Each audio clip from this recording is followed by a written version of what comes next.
I want to go back to something else. I think, Liz, you alluded to a minute ago about losing some of your community. But so I know we're talking about like the difficulties, the challenges, the pains of deconstruction. For a lot of people, the loss of that community is a big part of it. And it's not just not having that emotional, spiritual support system anymore that you depend on when you go through, crisis.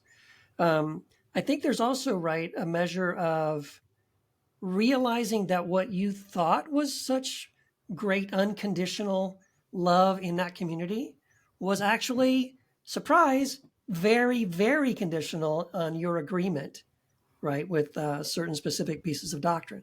So I'm curious for each of you what it was like if you experienced any of that loss of community, and especially about like finding new community afterwards. Whoever wants to take that.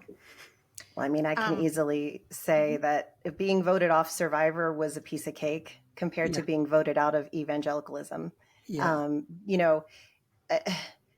It was really hard for me because and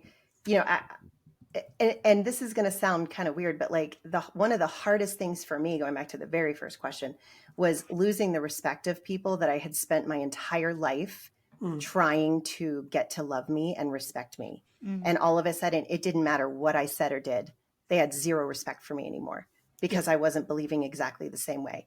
Realizing that people loved me for what I believed, not for who I was.